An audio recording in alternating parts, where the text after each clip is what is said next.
বাংলাদেশি পণ্যে ৩৫% শুল্ক নির্ধারণ করল যুক্তরাষ্ট্র। ১ আগস্ট থেকে কার্যকরের কথা জানিয়ে ডক্টর ইউনূসকে চিঠি দিয়েছেন ট্রাম্প। পিআর পদ্ধতিতে আসন বণ্টন নিয়ে ঐকমত্য কমিশনের আলোচনায় জটিলতা, বিএনপির বিপরীত অবস্থানে জামাত, এনসিপি।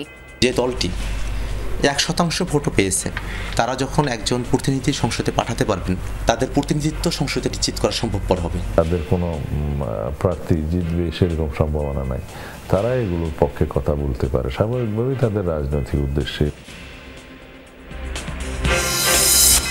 জুলাই গণঅভ্যুত্থানের ৮ম দিনে শিক্ষার্থীরা গঠন করে সমন্বয় কমিটি।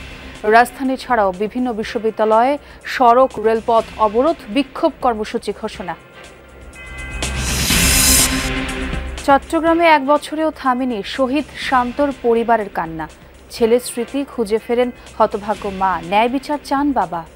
বিচার যেভাবে অগ্রগতি হচ্ছে তাতে আমরা আসলে আশা করি না যে সরকারও কিছু করতে পারবে, কিন্তু আমরা চাই সঠিক বিচারটা চাই। কোনো বৈষম্য থাকবে না, কোনো চাঁদাবাজি থাকবে না, যার যার ন্যায্য অধিকার যেন তারা পায়, সেই চাওয়াটা যদি পূরণ হয় তাহলে আমরা দেখেও একটা শান্তি পাবো। সরকারি হাসপাতালে নেই চিকুনগুনিয়া পরীক্ষার ব্যবস্থা, উপসর্গ দেখে চলছে চিকিৎসা। তথ্য নেই স্বাস্থ্য বিভাগের কাছেও। জ্বরের সাথে পাওয়াত ফুলন দিছে, এখন সব শরীর বিষ, শরীরে খুব ব্যথা, তাই শরীর কাঁপতেছে। রিসেন্টলি বেড়েছে, বছরের শুরুতে তো আর এত বেশি ছিল না, এখন পর্যন্ত টোটাল সম্ভবত ১০০ মতো হয়েছে। অস্তিত্ব সংকটে উত্তরের জিআই পণ্য হাড়িভাঙা আম, হরমোন প্রয়োগে হারাচ্ছে স্বাদ গন্ধ, আকৃতিও হচ্ছে ছোট। সমন্বিত উদ্যোগের দাবি সংশ্লিষ্টদের।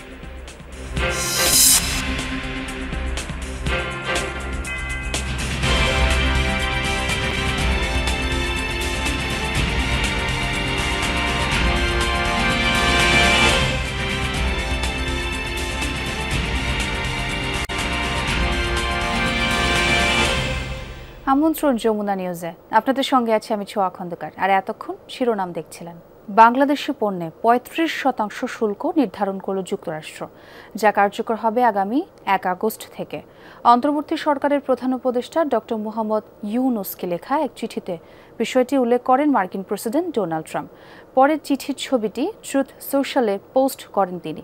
দুদেশের বাণিজ্য ঘাটতি মেটাতেই এই সিদ্ধান্ত বলে দাবি করা হয়। এতে খাত ভিত্তিক আগে থেকে আরোপিত শুল্কের সাথে যুক্ত হবে নতুন হার। তবে বাংলাদেশি প্রতিষ্ঠানগুলো যদি যুক্তরাষ্ট্রে উৎপাদন কিংবা কারখানা স্থাপন করে, সেক্ষেত্রে তাদের পণ্যে কোনো রকমের শুল্ক আরোপ করা হবে না বলেও জানান মার্কিন প্রেসিডেন্ট ডোনাল্ড ট্রাম্প। গেল এপ্রিলে বাংলাদেশি পণ্যের ওপর ৩৭% শুল্ক আরোপ করে যুক্তরাষ্ট্র, পরে তা স্থগিত করা হয়। এর আগে থেকেই ঢাকার ওপর ১৫% শুল্ক ধার্য করে রেখেছিল ওয়াশিংটন। যুক্তরাষ্ট্রে বছরে প্রায় $৮৪০ কোটি পণ্য রফতানি করে বাংলাদেশ, যার মধ্যে বড় অংশই তৈরি পোশাক। সংসদের সংখ্যানুপাতিক বা পিআর পদ্ধতিতে আসন বণ্টন আলোচনায় জটিলতায় পড়েছে ঐকমত্য কমিশন। উচ্চ কিংবা নিম্ন কোনো কক্ষেই পিআর পদ্ধতি চায় না বিএনপি। প্রচলিত পদ্ধতির পক্ষে তারা। জামাত এবং এনসিপি দুই কক্ষেই চায় সংখ্যানুপাতিক প্রতিনিধিত্ব।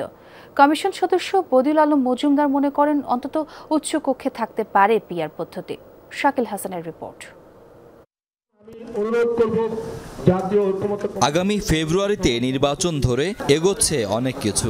সংস্কার ইস্যুতে দলগুলোর সঙ্গে আলোচনায় সময় পার করছে ঐকমত্য কমিশন। অনেক বিষয়ের মধ্যে ব্যাপক আলোচনা পিআর পদ্ধতি নিয়ে, অর্থাৎ সারা দেশে কোনো দলের প্রাপ্ত মোট ভোটের ভিত্তিতে ঠিক হবে দলটির আসন সংখ্যা। বিএনপি ও সমমনা কয়েকটি দল নির্বাচনে আগের মতো সরাসরি ভোটের পক্ষে। অন্যদিকে জামায়াত, এনসিপি সহ কয়েকটি দল পিআর পদ্ধতি চায়। ঐকমত্য কমিশন বলছে নিম্নকক্ষে না হলেও উচ্চকক্ষে এই পদ্ধতির প্রয়োগ করা যেতে পারে। বিএনপি চাচ্ছে যে উচ্চকক্ষ হোক, কিন্তু উচ্চকক্ষ হবে নিম্নকক্ষে তাদের যে সংসদ সদস্যদের হার, সেই হারের ভিত্তিতে, ভোটের হারের ভিত্তিতে নয়। তো এটা হলে এটা মানে অর্থহীন হবে। যদি উচ্চকক্ষে পিআর পদ্ধতির মতো নির্বাচন হয়, তাহলে যে দলটি 1% ভোটও পেয়েছে তারা যখন একজন প্রতিনিধি সংসদে পাঠাতে পারবেন, সেই দলের বক্তব্য এবং সেই দলের যারা ভোটাররা আছেন তাদের প্রতিনিধিত্ব সংসদে নিশ্চিত করা সম্ভবপর হবে। বিএনপি ও সিপিবি মনে করছে পিআর বা সংখ্যানুপাত পদ্ধতির আলাপ মানে সময় ক্ষেপণ। এটি ছোট দলগুলোর স্বার্থ হাসিলের কৌশল। যারা মেজর পলিটিক্যাল পার্টি তাদের উপরে কিছুটা চাপ সৃষ্টির জন্য ছোট ছোট রাজনৈতিক দলের বিভিন্ন রকম কৌশল থাকে, তাও হতে পারে। নিম্নকক্ষে সংখ্যানুপাতিক নির্বাচনের তো প্রশ্নই আসে না, সুযোগই নাই। আমরা যে ব্যাপারে সবাই একমত হব করব, আর যদি 19 বিষয় আলোচনা করে চেষ্টা করবো ঐক্যমত্য, না হলে করব না। তা সরকার যদি ওইখানে থাকে তাহলে এই আলোচনা, আমি তো মনে করি ঐক্যমত্য কমিশনে এই আলোচনা উঠবেই না। নির্বাচন ব্যবস্থা নিয়ে আলোচনা ঐকমত্য কমিশনের টেবিলে কেন, তা নিয়েই প্রশ্ন সালাউদ্দিন আহমেদ ও রহিন হোসেন প্রিন্সের। গুরুত্ব দিতে বলছেন সরাসরি ভোটের মাধ্যমে নির্বাচনের পথ সুগম করার ওপর। মনে করি এখন এই আলোচনায় সময় ক্ষেপণের দরকার নাই, এবং নির্বাচিত পার্লামেন্ট আগামীতে ডিসিশন নেবে আলাপ আলোচনা করে যে আনুপাতিক পদ্ধতিতে আমরা পার্লামেন্ট করব না দ্বিকক্ষ বিশিষ্ট পার্লামেন্ট করব। সাধারণভাবে নির্বাচন হলে কোনো আসনে তাদের কোনো প্রার্থী জিতবে সেরকম সম্ভাবনা নাই। তারা এগুলোর পক্ষে কথা বলতে পারে, স্বাভাবিকভাবেই তাদের রাজনৈতিক উদ্দেশ্যে, রাজনৈতিক ফায়দার জন্য বলতে পারে। কয়েকটি দেশে নজির থাকলেও বাংলাদেশের ভোটের সংস্কৃতি, ইতিহাস সংখ্যানুপাতের উপযোগী নয়, তাই সমর্থন করে না বিএনপি, বলছেন সালাউদ্দিন আহমেদ। নির্বাচনের অনুষ্ঠানের দিকে জোর দেওয়া দরকার। শাকিল হাসান, যমুনা নিউজ, ঢাকা।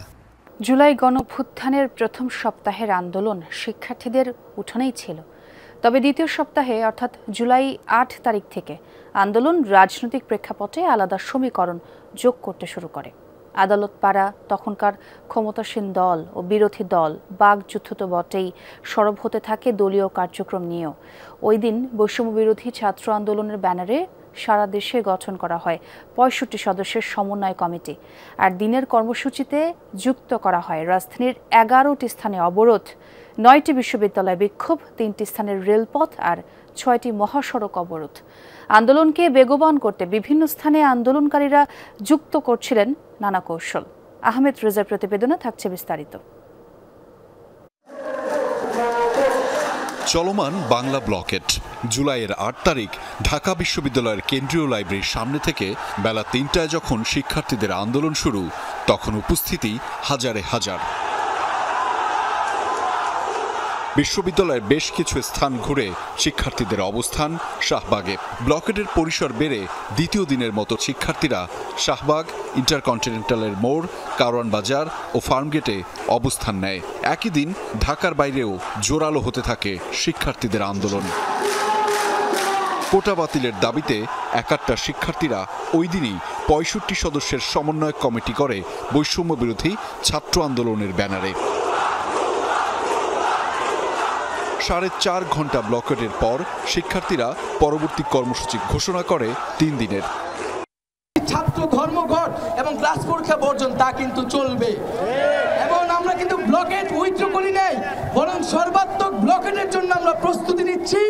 এদিকে বড় 2 রাজনৈতিক দলের প্রতিনিধিও জড়ান পাল্টাপাল্টি অভিযোগে। একই দিন কোটা আন্দোলন নিয়ে 4 মন্ত্রী প্রতিমন্ত্রীকে নিয়ে রুদ্ধদ্বার বৈঠক করেন তখনকার ক্ষমতাসীন দল আওয়ামী লীগের সাধারণ সম্পাদক ওবায়দুল কাদের। এদিকে কোটা ইস্যুতে হাইকোর্টের পূর্ণাঙ্গ রায় সপ্তাহখানেকের মধ্যেই পাওয়া যাবে বলে আভাস দেন অ্যাটর্নি জেনারেল। আদালতে তো আছে, এটা তো বিচার হবে, সেই ক্ষেত্রে ওনারা একটু ধৈর্য ধরার আমি অনুরোধ করব। শিক্ষার্থীরা বাংলা ব্লকেট কর্মসূচি পালনের পাশাপাশি ঢাকার 11টি স্থানে অবরোধ, 9টি বিশ্ববিদ্যালয়ে বিক্ষোভ, 3টি স্থানে রেলপথ অবরোধ, 6টি মহাসড়ক অবরোধ করে রাখে। সরকারকে কড়া বার্তা দিতেই আন্দোলনের ব্যাপ্তি বাড়ছিল দিনকে দিন। বিশ্ববিদ্যালয়ের শিক্ষার্থীরা যখন মহাসড়কগুলোতে নেমে যায়, যখন আমরা একসাথে পুরো দেশে এই বাংলা ব্লকেট কর্মসূচিটি শুরু হয়ে যায়, তখন সরকার অটোমেটিক চাপের চূড়ান্ত পর্যায়ে পড়ে। আন্দোলনটাকে শুধু ঢাকা কিংবা একটা ক্যাম্পাসের মধ্যে সীমাবদ্ধ না রেখে পুরো দেশে ছড়িয়ে দেওয়ার যে একটা আমাদের কৌশল, আমার মনে হয় এটা অনেক বেশি কাজে দিয়েছিল। যে আন্দোলনটি হচ্ছে সার্বজনীন হওয়া শুরু করে, বিশেষ করে 8 তারিখের পর থেকে হচ্ছে আমাদের সার্বজনীন হতে শুরু করে স্কুলের শিক্ষার্থীদের আসলে তখন এনগেজমেন্টটা হয়, বিশেষ করে rifles, Dhaka college, government lab, Viqarunnisa, তারা হচ্ছে এই যে টিএসসিতে এসে তারা হচ্ছে এনগেজ হওয়া শুরু করে, যে আন্দোলনটা ব্যাপকতা পায়। মাঠের আন্দোলনের পাশাপাশি শিক্ষার্থীদের কর্মসূচি থাকে অনলাইনেও। আহমেদ রেজা, যমুনা নিউজ, ঢাকা। জুলাই গণঅভ্যুত্থানে চট্টগ্রামে নিহত স্নাতক প্রথম বর্ষের শিক্ষার্থী ফয়সাল আহমেদ শান্তর পরিবারে কান্না থামেনি। 1 বছর পরও আদরের ছেলের জামা কাপড় জড়িয়ে ধরে স্মৃতি খুঁজে ফেরেন হতভাগ্য মা। মৃত্যুর আগে পোলাও কোরমা খাওয়ার ইচ্ছা পূরণ করতে না পারার আক্ষেপ মায়ের মনে। অন্যদিকে সন্তান হত্যার দ্রুত বিচার চান বাবা। আদরের ছেলে নেই, এটি ভুলে থাকতে প্রতিদিন এভাবে তার ব্যবহৃত পোশাক জড়িয়ে ধরেন হতভাগ্য মা। কিছুদিন পর পর শার্ট প্যান্ট ধুয়ে ইস্ত্রিও করেন। বলছিলাম জুলাই আন্দোলনে চট্টগ্রামে নিহত ফয়সাল আহমেদ শান্তর মায়ের কথা। 2024 সালের 16 জুলাই ছাত্র জনতার বিক্ষোভে তখন উত্তাল বন্দরনগরীর মুরাদপুর এলাকা। আন্দোলনরত অবস্থায় গুলিবিদ্ধ হয়ে মৃত্যুর কোলে ঢলে পড়েন এমইএস কলেজের অনার্স প্রথম বর্ষের শিক্ষার্থী শান্ত। 1 বছর পরও সন্তানের এমন মর্মান্তিক মৃত্যু মেনে নিতে পারছেন না মা। আমার ছেলেকে আমি কাপড় চোপড় ধুইতে দিতাম না, কখন আমার ছেলের কষ্ট হবে। ওর টেবিলটা আমি গুছাই দিতাম, ভাত খাই উঠে সে পানি খাইতো না, হাতে মগে পানি ঢাইলে এরকম হাতে ধরাই দিতাম। মৃত্যুর একদিন আগে মায়ের কাছে পোলাও কোরমা খেতে চেয়েছিলেন শান্ত। তারও আগে একটি ঘড়ি কিনে দেওয়ার আবদার করেছিল। প্রিয় সন্তানের এ দুটি চাওয়া পূরণ করতে না পারার আক্ষেপ মায়ের মনে।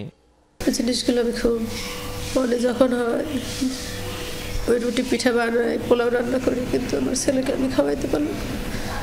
তো আমি আশাবাদী আল্লাহ তাআলা তাকে জান্নাত নসিব করুক।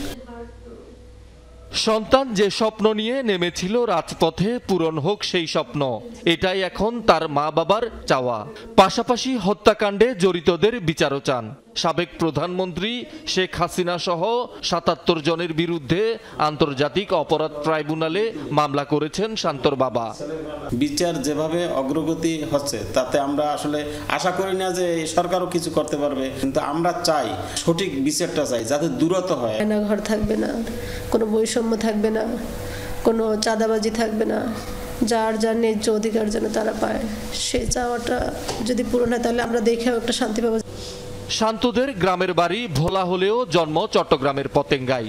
তার বাবা জাকির ক্ষুদ্র ব্যবসায়ী, স্ত্রী ও এক মেয়েকে নিয়ে এখন থাকেন লালখান বাজারের ভাড়া বাসায়। শহীদুল সুমন, যমুনা নিউজ, চট্টগ্রাম। দর্শক, সিলেটের সকল পাথর কোয়ারি খুলে দেয়া জেলা প্রশাসককে প্রত্যাহার সহ 6 দফা দাবিতে পরিবহন ধর্মঘট ডেকেছে জেলা সড়ক পরিবহন মালিক শ্রমিক ঐক্য পরিষদ। এ বিষয়ে আরও খোঁজখবর জানাবেন আমার সহকর্মী নাবিল হোসেন। নাবিল, আর কি কি দাবির কথা বললেন তারা, এবং এই যে ধর্মঘট, এটির কারণে তো সাধারণ মানুষের ভোগান্তি হচ্ছে, একটু জানতে চাই সেখানকার সার্বিক খবরাখবর।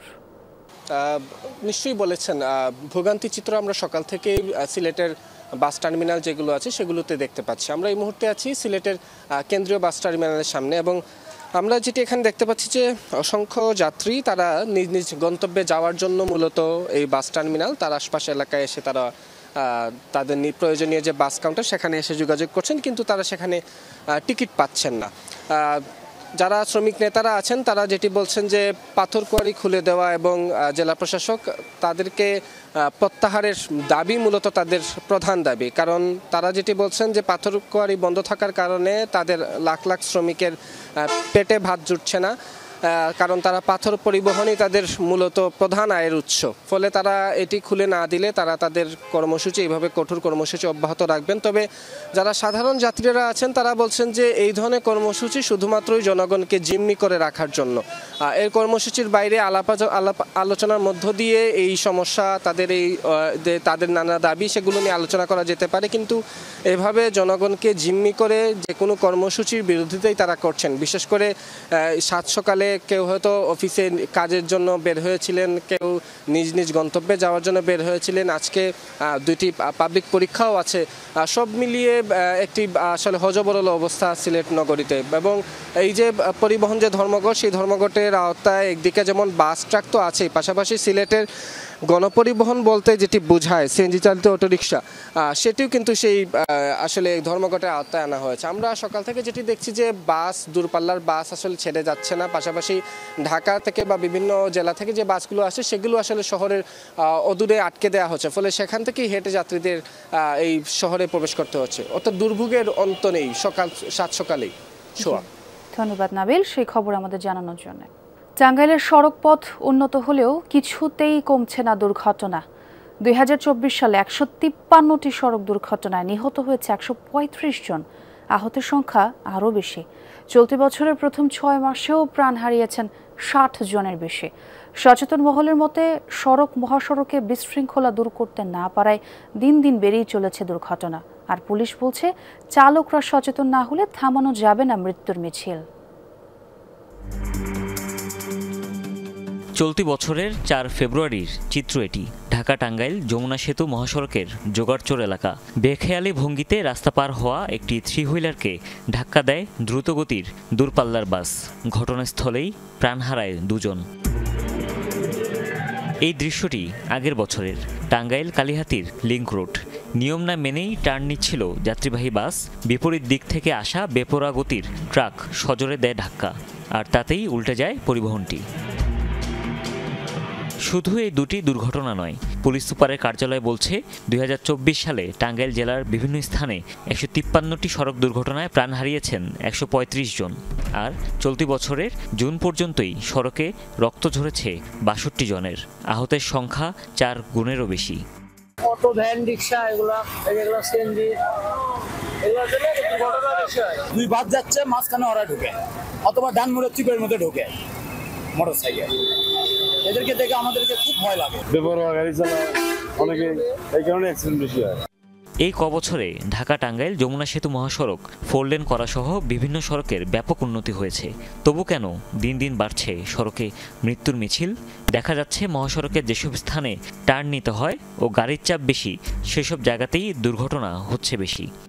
যে গাড়ি চালাচ্ছে সে লাইসেন্স পাওয়ার সত্যি যোগ্য কিনা এটা ভালো করে দেখে তারপরে সরকারের বা বিআরটিএর যে কর্তৃপক্ষ আছে তাদের লাইসেন্সটা দেওয়া উচিত। ইয়াং ছেলেরা মোটর সাইকেল নিয়ে সে হাইওয়ে রোডেতে বিক্ষিপ্তভাবে চলাচল করে এবং ইদানিং মোটর সাইকেলের দুর্ঘটনাটাই বৃদ্ধি বেশি পাচ্ছে। পুলিশের মতে দুর্ঘটনার কারণ মহাসড়কে 3 হুইলার ও মোটরসাইকেলের নিয়ন্ত্রণহীন চলাচল, ফিটনেসবিহীন দূরপাল্লার পরিবহন ও ট্রাফিক নিয়মনীতি সম্পর্কে চালকদের পর্যাপ্ত জ্ঞানের অভাব। শুধুমাত্র ট্রাফিক ব্যবস্থাপনা বা সরকারি সড়ক পরিবহন আইনের রুলস রেগুলেশনের মাধ্যমে এই প্যারামিটারে কিন্তু যদি আমরা কমাই, সেটা হয়তো আমাদের জায়গাটা থেকে একটা আইনগত ব্যবস্থা নেওয়া হলো মাত্র, কিন্তু এটাকে যদি সত্যি যদি রোধ করতে হয় তাহলে কিন্তু একটা সামাজিক অবস্থান তৈরি করতে হবে। এই মহাসড়ক দিয়ে উত্তরবঙ্গের 23 জেলার গাড়ি চলাচল করে। ব্যস্ততম এই সড়ক নিরাপদ রাখতে প্রশাসনকে কঠোর হওয়ার তাগিদ সচেতন মহলের। হুমায়ুন রশিদ, যমুনা নিউজ। চিকুনগুনিয়ার লক্ষণ নিয়ে প্রতিদিন অনেক রোগী যাচ্ছেন হাসপাতালে, কিন্তু দেশের কোনো সরকারি হাসপাতালেই চিকুনগুনিয়া পরীক্ষার ব্যবস্থা নেই। ফলে রোগের বিস্তার নিয়ে কোনো তথ্য নেই স্বাস্থ্য বিভাগের কাছে। উপসর্গ দেখেই চলছে চিকিৎসা। মহাখালীর ডিএনসিসি হাসপাতাল। প্রতিদিন হাজারের মতো রোগী আসেন জরুরি বিভাগে। বেশিরভাগেরই জ্বরের উপসর্গ, অনেক রোগীর গায়ে তীব্র ব্যথা। এগুলো ডেঙ্গু ও চিকুনগুনিয়া রোগীদের প্রধান উপসর্গ। জ্বর হচ্ছে, জ্বরের সাথে পাওয়াত ফুলন দিছে, এখন সব শরীর বিষ। জ্বর আজকে 3 দিন ধরে, শরীর ব্যথা, তারপরে মাথা ব্যথা, শরীরে খুব ব্যথা, তাই শরীর কাঁপতেছে। অ্যালার্জি, শরীর ফুলে গেছে, গা হাঁটতেও পারি না, ব্যথার চুটে খাইতে পারি না, পুরা গা ব্যথা, তারপরে হালকা শুকনা কাশি আছে, পেটের পিছন দিক দিয়ে ব্যথা। ডিএনসিসি হাসপাতালে ডেঙ্গু পরীক্ষার ব্যবস্থা থাকলেও নেই চিকুনগুনিয়ার। ডেঙ্গু ও চিকুনগুনিয়ার লক্ষণ অনেকটা একই রকম হওয়ায় রোগ শনাক্ত করা কঠিন হচ্ছে। তার উপর দেশের সরকারি হাসপাতালগুলোতে নেই চিকুনগুনিয়া পরীক্ষার ব্যবস্থা, তাই চিকিৎসা দিতে হচ্ছে লক্ষণ দেখে। চিকুনগুনিয়া ডায়াগনোসিস হচ্ছে না, কিন্তু সাসপেক্টেড কেস অনেক। গায়ে ব্যথার কথা অনেক বেশি আসছে, দুরকম, একটা হচ্ছে পুরো শরীরে গায়ে ব্যথা, আরেকটা হচ্ছে গিটে গিটে ব্যথা। তখন আমরা একটু কনফিউজ হচ্ছি এটা কি ডেঙ্গি নাকি চিকুনগুনিয়া। ডেঙ্গি ট্রিটমেন্টটাই আমরা দিতে থাকি, শুধু যেটা চিকুনগুনিয়ার ক্ষেত্রে অনেক বেশি গায়ে ব্যথা থাকে, তখন আমরা যে পেইন কিলার নর্মালি দিতে পারি, কিন্তু ডেঙ্গির সাসপিশনের জন্য আমরা পেইন কিলারটা অ্যাভয়েড করি। রোগের বিস্তার জানতে জানুয়ারি থেকে মে মাস পর্যন্ত ৩৪০টি নমুনা পরীক্ষা করে সরকারের রোগতত্ত্ব, রোগ নিয়ন্ত্রণ ও গবেষণা প্রতিষ্ঠান IEDCR। প্রায় ৪৫% নমুনায় চিকুনগুনিয়া ধরা পড়ে। সম্প্রতি রাজধানীর আগারগাঁওয়ের ন্যাশনাল ইনস্টিটিউট অব ল্যাবরেটরি মেডিসিনে চিকুনগুনিয়ার পরীক্ষা শুরু হয়েছে, তবে নেই তেমন প্রচার। 7টি নমুনার RT-PCR করে চিকুনগুনিয়া শনাক্ত হয় 3টিতে। আমাদের এখানে চিকুনগুনিয়ার জন্য 2টা পরীক্ষা হয়, একটা হলো রিয়েল টাইম PCR আর আরেকটা হলো র্যাপিড টেস্ট বা ICT যেটা আমরা বলি। তো ICT এখন পর্যন্ত আসলে রিসেন্টলি বেড়েছে, বছরের শুরুতে তো আর এত বেশি ছিল না, এখন পর্যন্ত টোটাল সম্ভবত 100 মতো হয়েছে। আর PCR আমরা শুরুই করেছি গত সপ্তাহ থেকে, তো এখন পর্যন্ত আমাদের 7টা টেস্ট হয়েছে। ডেঙ্গুর মতো চিকুনগুনিয়াও মশার কামড়ে হয়। এই রোগের জটিলতা থাকে দীর্ঘদিন। হাসান মিসবা, যমুনা নিউজ, ঢাকা। শিক্ষার্থীদের মেসেজে কুপ্রস্তাব দেয়া নিয়ে তোলপাড় চলছে কুষ্টিয়া ইসলামী বিশ্ববিদ্যালয়ে। বায়োটেকনোলজি অ্যান্ড জেনেটিক ইঞ্জিনিয়ারিং বিভাগের শিক্ষক আজিজুল ইসলামের বিরুদ্ধে হয়রানির অভিযোগ করেছেন বেশ কিছু শিক্ষার্থী। এর মধ্যে সেসব আপত্তিকর মেসেজের স্ক্রিনশট ছড়িয়ে পড়েছে সামাজিক যোগাযোগ মাধ্যমে। তদন্ত কমিটি গঠনের পাশাপাশি সাময়িক বরখাস্ত করা হয়েছে অভিযুক্ত শিক্ষককে। কুষ্টিয়া ইসলামী বিশ্ববিদ্যালয় 1981 সালে স্থাপিত দেশের প্রথম এবং একমাত্র সরকারি ইসলামী বিশ্ববিদ্যালয়।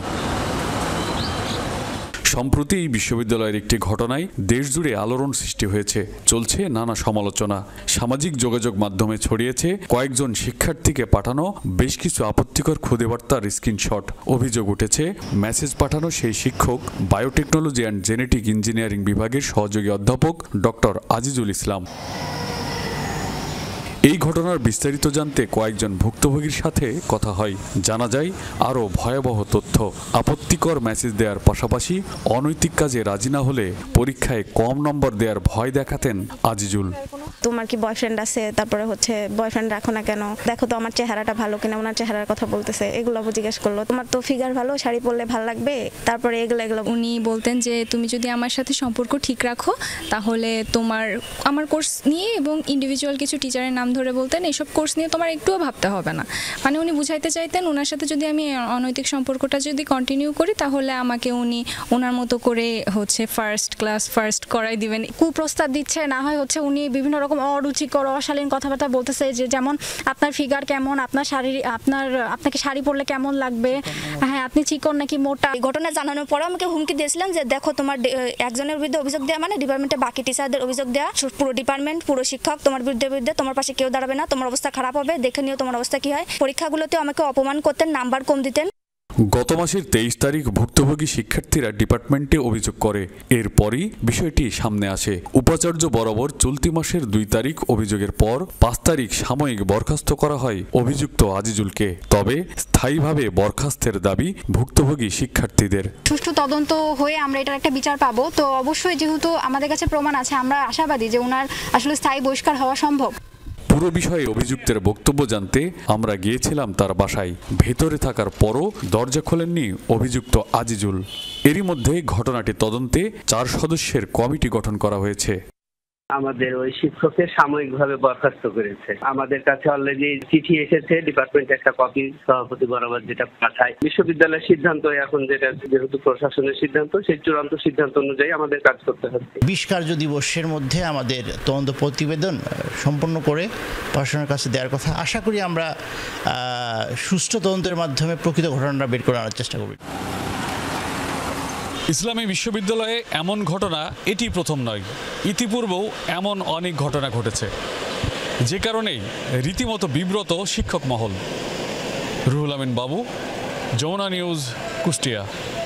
জিআই পণ্য হাড়ি ভাঙা আমের মাধ্যমে হাড়ি ভর্তির যে গল্প রচিত হয়েছে উত্তরের প্রান্তিকে, তাতে এখন সংকটের সংকেত। গাছে হরমোন প্রয়োগের ফলে নষ্ট হয়ে যাচ্ছে বাগান, স্বাদ গন্ধ হারাচ্ছে হাড়ি ভাঙা, আকৃতি হয়ে যাচ্ছে ছোট। উর্বরতা হারাচ্ছে জমি। এই ধারা অব্যাহত থাকলে নিকট ভবিষ্যতে অস্তিত্ব সংকটে পড়বে হাড়িভাঙা আম। সমন্বিত উদ্যোগের দাবি সংশ্লিষ্টদের। হরমোন দিয়ে আমাদের গাছ এইরকম মানে দুর্বল হয়ে যায়, তারপর হাড়িভাঙার আম সমস্যা এসে গেছে, গাছের ছুটি গিয়ে যাচ্ছে। কৃষক সাদিকুল ইসলামের এই সোজা যুক্তিতেই স্পষ্ট হরমোন প্রয়োগের কারণে কতটা সংকটে ঐতিহ্যবাহী হাড়িভাঙা আম। কমছে স্বাদ ও গন্ধ, আকার ছোট হওয়ার পাশাপাশি নষ্ট হচ্ছে গাছ। পছাড়ি আসতেছে, পোকা লাগতেছে। বর্তমান হইল কি এই ঔষধ দিয়ে একটা আমটা স্বাদ কম হচ্ছে, হাড়িভাঙা আম কিন্তু মিষ্টি হয়। বাগান মালিকরাও দায় চাপাচ্ছেন ব্যবসায়ীদের ওপর। ব্যবসায়ীদের দাবি, লাভের আশায় বিভিন্ন সময় গাছে হরমোন প্রয়োগ করলেও মিলছে না কাঙ্ক্ষিত ফলন। আগে যে পরিমাণ হাড়িভাঙা আমের উৎপাদন হয়েছিল সেই পরিমাণ হাড়িভাঙা আমের উৎপাদন কিন্তু আর হচ্ছে না। অতিরিক্ত লাভবান হওয়ার জন্য মানে যেটা মাত্রা সরকার অনুমোদিত যে মাত্রার থেকে অতিরিক্ত তারা প্রয়োগ করতেছে, ফলে দীর্ঘ সময়ের জন্য বাগান এবং গাছগুলোর ক্ষতি হচ্ছে। হরমোন প্রয়োগের ব্যাপকতায় জিআই পণ্য হাড়িভাঙার অস্তিত্ব হুমকির মুখে। দাবি জাতীয় পদকপ্রাপ্ত চাষি ও মাতৃগাছ মালিক পুত্রের। কৃষি বিভাগ বলছে হরমোন প্রয়োগ করলে ক্ষতি সবার। আইনের মাধ্যমে প্রতিরোধের কথা জানালো জেলা প্রশাসন। হরমোন ব্যবহারের কারণে স্বাদে গন্ধে সব দিক থেকে এটা একটা আমূল পরিবর্তন হয়েছে এবং এটা একটা যে ঐতিহ্যবাহী জিনিস, এটা সুনামটা নষ্ট হতে যায়। আমরা আম তৈরি করব ভালো করি, কিন্তু পয়সা বেশি পাবার লোভে এই হরমোন ব্যবহার করি। আজ আমের অবস্থা দেখো কেমন। কিছু হরমোন আছে যেটা স্প্রে করলে অস্বাভাবিকভাবে আম বেড়ে যায়, তো সেক্ষেত্রে কিন্তু আমের আবার গুণগত মান নষ্ট হয়। এই জন্য কৃষক ভাইদেরকে আমরা কখনোই পরামর্শ দিই না। এইটা তো বেআইনি একটা বিষয়, কেমিক্যাল মিক্স করা আমের ক্ষতি করে এবং মানুষের শরীরের ক্ষতি করা। সেটার জন্য আমরা আইনি প্রক্রিয়ায় আমাদের মোবাইল কোড আমরা পরবর্তী বছর থেকে আমরা মোবাইল কোড অব্যাহত রাখব। হাড়িভাঙায় ফলন বাড়াতে হরমোন প্রয়োগ নিয়ে শঙ্কার কথা জানিয়েছেন কৃষি গবেষকরাও। উত্তরের প্রান্তিক অর্থনীতিকে চাঙ্গা করা ঐতিহ্যবাহী জিআই পণ্য এই হাড়িভাঙা আমের স্বাদ এবং গন্ধের ঐতিহ্য ধরে রাখতে এখনই নিবৃত্ত করতে হবে ব্যবসায়ী এবং বাগানীদেরকে হরমোন ও কার্বোহাইড্রেট ব্যবহার থেকে। যদি সেটি করা না যায় তাহলে চড়া মাশুল দিতে হবে এই হাড়িভাঙা আমের উৎপাদনে। এজন্য সমন্বিত উদ্যোগ এখনই প্রয়োজন। সরকার মাঝারুল মান্নান, যমুনা নিউজ, পদাগঞ্জ, রংপুর। লাইসেন্স দেয়া হলেও মোবাইল নম্বর পোর্টেবিলিটি ব্যবসা সম্প্রসারণের উপর নানা বিধিনিষেধ আরোপ করে রেখেছে বিটিআরসি। বিগত সরকারের আমলে আরোপিত সিদ্ধান্ত অন্তর্বর্তী সরকার তুলে নেওয়ার উদ্যোগ নিলেও রহস্যজনক কারণে কয়েক ঘন্টা পরে আবার তা বহাল রাখে। গ্রাহক স্বার্থে এমএনপি সেবার উপর অহেতুক এসব বিধিনিষেধ তুলে নেওয়ার পরামর্শ দিয়েছেন প্রধান উপদেষ্টার টেলিযোগাযোগ বিশেষ সহকারী। মোবাইল নম্বর পোর্টেবিলিটি, যা এমএনপি সেবা নামে পরিচিত, নম্বর অপরিবর্তিত রেখে গ্রাহককে তার পছন্দের অপারেটর বেছে নিতে 2018 সালে এই সেবা চালু করে নিয়ন্ত্রক সংস্থা বিটিআরসি। লাইসেন্স পায় ইনফোজিলিয়ন টেলিটেক বিডি। গ্রাহক ধরে রাখতে মোবাইল অপারেটররা যেন নিজ নিজ সেবার মান বৃদ্ধি করে সেই পরিকল্পনা থেকেই চালু করা হয় এই সেবা। কিন্তু চালুর 1 বছরের মাথায় এই সেবার প্রচার প্রচারণায় বিধিনিষেধ আরোপ করে বিগত সরকার। মোবাইল অপারেটররা যেন কোনো অফার বা প্যাকেজ দিতে না পারে তার উপরও নিষেধাজ্ঞা দিয়ে রেখেছে বিটিআরসি। যখন এমএনপির লাইসেন্স দেওয়া হয় তখন কিন্তু বিটিআরসি লাইসেন্সে স্পষ্ট করে বলেছিল যে বিটিআরসি এবং মোবাইল অপারেটর তারা এটা পাবলিককে জানাবে, মানুষকে জানাবে, সুবিধা এবং শ্যাল শব্দটা ব্যবহার করা ছিল গুরুত্ব আরোপ করার জন্য। সেই জায়গাটা একটু ভেবে দেখার বিষয় আছে, বিটিআরসি কতটুকু ওনার তাদের দায়িত্ব পালন করেছে এবং অপারেটর বা কতটুকু করেছে।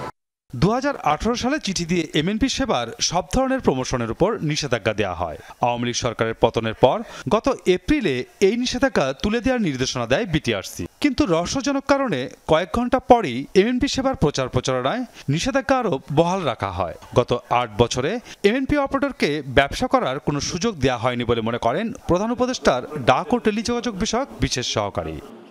এমএনপিকে প্রমোশন করতে দেওয়া হয়নি। 2019 সালের একটা প্রজ্ঞাপনের মাধ্যমে এটা প্রমোশন করতে, তো আমরা বিটিআরসিকে অনুরোধ করব যে এই প্রজ্ঞাপনটা যাতে সরিয়ে নেওয়া হয়, কারণ এমএনপি যদি তার নিজের প্রোডাক্টকে পণ্যকে বিপণন করতে না পারে তাহলে আসলে মানুষ তো জানবে না যে এক নাম্বার নিয়ে আমাদের গ্রাহক এক অপারেটর থেকে অন্য অপারেটরে যেতে পারবেন। মানুষ যদি নাই জানলো তাহলে সেটা কি হবে? অর্থাৎ ব্যবসাটা আমরা করতে দিলাম কিন্তু তাকে আমি সুযোগ দিলাম না। নম্বর পরিবর্তনের সাথে সাথে একই সিমের উপর নতুন করে ট্যাক্স আরোপ করে জাতীয় রাজস্ব বোর্ড। এমএনপি সেবা বিকাশে এ ধরনের কর আরোপ বড় প্রতিবন্ধকতা হিসেবে কাজ করেছে বলে মনে করেন সংশ্লিষ্টরা। এনবিআর একটা অনাকাঙ্ক্ষিত সিম ট্যাক্স ইম্পোজ করেছে, যেটা কিনা প্রাথমিক দিকে এটা ছিল না। তারা একটু লিবারাল ছিল, মানুষ অনেক উৎসাহ উদ্দীপনা নিয়ে চেঞ্জ করেছিল, পোর্টিং করেছিল। পরবর্তীতে এনবিআর আবার আবার ট্যাক্স ইম্পোজ করে দেয় সিম ট্যাক্সের করে, যেটা কিনা ওয়ার্ল্ড বেস্ট প্র্যাকটিস না। 2018 সালের অক্টোবর থেকে 2025 সালের জুন পর্যন্ত 14 লাখের বেশি গ্রাহক এমএনপি সুবিধায় নম্বর অপরিবর্তিত রেখে অপারেটর পরিবর্তন করেছেন। আর নানা অজুহাতে 11.5 লাখ গ্রাহকের আবেদন বাতিল করেছে অপারেটররা। মাসুদুজ্জামান রবিন, যমুনা নিউজ, ঢাকা। খুলনা নগরীতে অত্যন্ত ধীর গতিতে চলছে হাইটেক পার্কের নির্মাণ কাজ। দ্বিতীয় দফা মেয়াদ শেষ হলেও কাজের অগ্রগতি মাত্র 33%। এখনো হয়নি বাউন্ডারি বা ড্রেনেজ ব্যবস্থার কাজ। 5 আগস্টের পর ভারতীয় ঠিকাদারি প্রতিষ্ঠানের কর্মকর্তারা চলে যাওয়ায় এই ধীর গতি, বলছেন সংশ্লিষ্ট প্রকৌশলীরা। খুলনার পশ্চিম রূপসা এলাকা, চারপাশ টিন দিয়ে ঘেরা এই জায়গায় চলছে হাইটেক পার্ক নির্মাণের কর্মযজ্ঞ। 2017 সালের এপ্রিলে প্রকল্পটি একনেকে অনুমোদন হয়। বাস্তবায়নকাল ধরা হয় 2024 সালের 30 জুন পর্যন্ত। কিন্তু বিভিন্ন জটিলতায় প্রকল্পের কাজ শুরু হয় বেশ দেরিতে। পরে 2022 সালে 14 জুন নির্মাণ কাজের ভিত্তিপ্রস্তর স্থাপন করা হয়। প্রকল্পের সর্বশেষ মেয়াদ ছিল 2025 সালের জুন পর্যন্ত। তবে দ্বিতীয় দফা মেয়াদ বাড়িয়েও কাজ শেষ হয়েছে মাত্র 33%।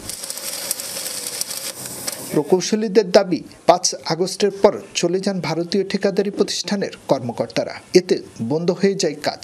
চলতি বছরের মার্চ থেকে আবার কাজ শুরু হলেও চলছে অত্যন্ত ধীর গতিতে। 7 তলা স্টিল স্ট্রাকচারের ভবনের কাজ হয়েছে 3 তলা পর্যন্ত। এদিকে বাউন্ডারি ওয়াল, ড্রেনেজ ব্যবস্থা কিংবা ইলেকট্রোমেকানিক্যাল কাজের কোনোটি শুরুই হয়নি এখনো। যেহেতু কাজটা বন্ধ হয়ে গেছিল, ওই সময়টা যদি বন্ধ না হতো তাহলে 25-এর মধ্যে কাজটা শেষ হয়ে যেত। এখনও কাজ চলমান। হ্যাঁ, এখন 3টা সেকশনে কাজ চলতেছে। সিভিলের কাজ চলতেছে, ইরেকশনের কাজ চলতেছে এবং কালারের কাজ চলতেছে। এবং আমরা আশাবাদী নির্দিষ্ট সময়ের মধ্যে আমরা কাজটা শেষও করতে পারবো। যথাযথ গুরুত্ব দিয়েই হাইটেক পার্কের নির্মাণ কাজ চলছে বলে জানান জেলা প্রশাসক। যে মানের প্রযুক্তিগত দক্ষতা দরকার, প্রযুক্তিগত উচ্চতা দরকার, সে মানের উচ্চতায় নিয়ে কার্যক্রমটি সমাপ্ত করতে একটু সময় লাগছে এবং যে গুরুত্ব খুলনায় সেটি বহন করে প্রশাসন বা সরকার সে গুরুত্ব দিয়েই কাজটি করতে চাচ্ছে। দ্রুতই পার্ক নির্মাণ কাজ শেষ করার দাবি খুলনার নাগরিক নেতাদের। নাগরিকদের দাবি যে যত দ্রুত এই কাজটা সম্পন্ন করে খুলনার যে তরুণ সমাজ যারা জ্ঞান বিজ্ঞানে আছে, যে হাইটেক পার্কে তাদের কর্মসংস্থান তৈরি হবে, সেই ব্যবস্থাটা করার জন্য আমরা দাবি জানাচ্ছি। সংশ্লিষ্টরা বলছেন 170 কোটি টাকার এই প্রকল্পের মাধ্যমে কর্মসংস্থানের ব্যবস্থা হবে প্রায় 3000 মানুষের। শেখ আল এহসান, যমুনা নিউজ, খুলনা। ফেসবুকে মোটা অঙ্কের মুনাফার আশ্বাস দিয়ে বিভিন্ন জনের টাকা আত্মসাৎ করার অভিযোগে 2 নাইজেরিয়ান নাগরিক সহ 3 জনকে গ্রেপ্তার করেছে র্যাব। সোমবার রাতে ঢাকার কারওয়ান বাজারে র্যাব মিডিয়া সেন্টারের সংবাদ সম্মেলনে জাহিদুল করিম বলেন, বিদেশি নম্বর ব্যবহার করে বিনিয়োগের প্রলোভন দেখিয়ে ব্যবসায়ীদের কাছ থেকে অর্থ আত্মসাৎ করেছে। চক্র সদস্যরা মেয়েদের ব্যবহার করে আড়ালে থেকে মোবাইল ব্যাংকিং এজেন্ট নম্বরে সরাসরি ক্যাশ ইন এবং ক্যাশ আউটের মাধ্যমে লাখ লাখ টাকা হাতিয়ে নিচ্ছিল। র্যাব জানায় তাদের কাছে 2টি ল্যাপটপ, 10টি মোবাইল, একটি ট্যাব ও একটি হার্ড ড্রাইভ উদ্ধার করেছে। যারা সোশ্যাল মিডিয়ার মাধ্যমে অনলাইনে প্রতারণা করছে এবং ভুক্তভোগীদের কাছ থেকে প্রাপ্ত তথ্যপাত্র এবং তাদের যে সকল আবেদন ছিল সেখান থেকে আমরা বিভিন্ন নাম্বার পর্যালোচনা করে আইডেন্টিফাই করলাম যে এখানে 2 জন নাইজেরিয়ান সহ আরও কিছু দেশি এবং বিদেশি আমাদের প্রতারক রয়েছে, যারা প্রতিনিয়তই এই প্রতারণাটা করছে। হোয়াটসঅ্যাপ গ্রুপ, টেলিগ্রাম গ্রুপ, ইমেলের মাধ্যমে যদি আপনারা কোনো অল্প সময়ে অধিক মুনাফার কোনো অফার পান, দয়া করে চেক করবেন। আপনারা সম্ভবত একটি প্রতারণার ফাঁদে পড়তে যাচ্ছেন। 150 বছরের বেশি সময় পেরিয়ে গেলেও কেন দ্বিদলীয় ধারার রাজনীতি থেকে বেরোতে পারেনি যুক্তরাষ্ট্র? ইলন মাস্কের আমেরিকা পার্টি গড়ার ঘোষণার পর নতুন করে আলোচনায় এই প্রসঙ্গ। মার্কিন নির্বাচনে জয়ী হতে না পারলেও জয় পরাজয়ের হিসেব বদলে দিতে সক্ষম থার্ড পার্টি প্রার্থীরা। আবার অনেক মার্কিন নাগরিক প্রধান দুই দলের বাইরে ভোট দিতে ভয় পান। এর কারণ জানিয়েছেন মার্কিন এক রাজনৈতিক বিশ্লেষক। আমেরিকা পার্টি এই নামেই নতুন রাজনৈতিক দল গঠনের পরিকল্পনা করছেন ইলন মাস্ক। এর মাধ্যমে যুক্তরাষ্ট্রের দ্বিদলীয় রাজনৈতিক সংস্কৃতির ধারা ভাঙতে চান তিনি। বন্ধু থেকে সরাসরি রাজনৈতিক প্রতিদ্বন্দ্বী হতে চাওয়ার এই পরিকল্পনাকে হাস্যকর আখ্যা দিয়েছেন ডোনাল্ড ট্রাম্প। আমি মনে করি থার্ড পার্টির সূচনা কেবল বিভ্রান্তি তৈরি করবে। এখানে থার্ড পার্টি কখনোই কাজ করেনি, তাই ইলন মাস্ক নিজের আনন্দের জন্য এটা করতে পারেন, তবে তা হাস্যকর। মার্কিন প্রেসিডেন্টের এমন মন্তব্য একেবারে ভিত্তিহীন নয়। 150 বছরেরও বেশি সময় ধরে হাতি অথবা গাধা প্রতীকেই ভোট দিয়ে আসছেন মার্কিনিরা। ক্ষমতায় যেতে না পারলেও নির্বাচনের চূড়ান্ত ফলাফলে গুরুত্বপূর্ণ প্রভাব ফেলেছে থার্ড পার্টির সদস্যরা।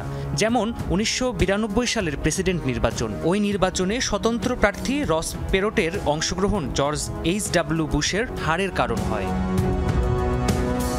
ঠিক কী কারণে শুধু ডেমোক্রেট আর রিপাবলিকান পার্টি থেকেই নিজেদের প্রেসিডেন্ট বাছাই করে আসছে মার্কিনিরা? বিশ্লেষকরা বলছেন নতুন দলগুলো এই দুই প্রধান দলের প্রতি মানুষের অসন্তোষকে সঠিকভাবে কাজেই লাগাতে পারছে না। যে দলগুলো সম্প্রতি আত্মপ্রকাশ করেছে তাদের অন্যতম বড় সমস্যা হলো তারা আসলে জনগণের সেই ক্ষোভকে সত্যিকারভাবে কাজে লাগাতে পারছে না। নতুন দলগুলো বেশ ধোঁয়াশাপূর্ণ অবস্থানে থাকে এবং পরিবর্তনের যে প্রবল আকাঙ্ক্ষা সেটার উপর সত্যিকারের গুরুত্ব দেয় না। এই বিশ্লেষকের মতে তৃণমূলের জনগণের সঙ্গে সংযোগ যেমন জরুরি, তেমনই জরুরি অর্থ। ওপেন সিক্রেটস নামের একটি অনুদান নজরদারি সংস্থার তথ্য অনুযায়ী গেল বছর মার্কিন নির্বাচনেই প্রায় $16 বিলিয়ন ব্যয় হয়েছে। আর এই বিশাল পরিমাণ অর্থের ভার বেশিরভাগ নতুন দলগুলোর পক্ষেই বহন করা কঠিন। আবার অনেক মার্কিনই ইচ্ছা থাকলেও ভোট দেন না নতুন দলের প্রার্থীকে, কারণ তারা ভয় পান এতে জিতে যেতে পারে তাদের অপছন্দের ডেমোক্রেট অথবা রিপাবলিকান পার্টি। এটাকে বলা হয় স্পয়লার ইফেক্ট। নতুন দলগুলো দ্রুত গঠিত হয় এবং সারা দেশে নিজেদের প্রার্থী নিযুক্ত করে। এসব দল মূলত বড় দলগুলোর ভোট কেড়ে নেয়। এতে প্রধান দলগুলোর যে কোনো একটি কিংবা উভয় দলই ক্ষতিগ্রস্ত হয়। বর্তমানে যুক্তরাষ্ট্রে 200টিরও বেশি থার্ড পার্টি রয়েছে।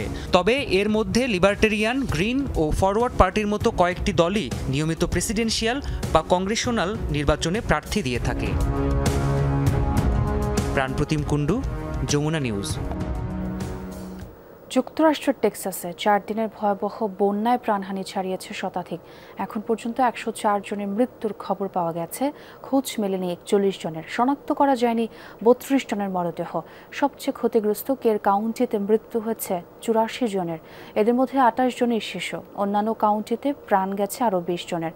গ্রীষ্মকালীন ক্যাম্পে গিয়ে নিখোঁজ শিশুদের মধ্যে 27 জনের মরদেহ উদ্ধার করা হয়েছে। এখনও সন্ধান মেলেনি 10 শিশু ও 1 কাউন্সিলর। চলছে তল্লাশি অভিযান। যোগ দিয়েছে রাজ্যের 20টির মতো সরকারি সংস্থা। মধ্য টেক্সাসে আগামী 24 ঘন্টা পর্যন্ত দুর্যোগপূর্ণ আবহাওয়া থাকতে পারে বলে পূর্বাভাস দিয়েছে কর্তৃপক্ষ। শুক্রবার দুর্গত এলাকা পরিদর্শনে যাওয়ার কথা মার্কিন প্রেসিডেন্ট ডোনাল্ড ট্রাম্পের। গেল শুক্রবার ভোর থেকে টানা বৃষ্টি শুরু হয় রাজ্যটিতে। গুয়াদালুপ নদীর পানির উচ্চতা বেড়ে তৈরি হয় বন্যা পরিস্থিতি।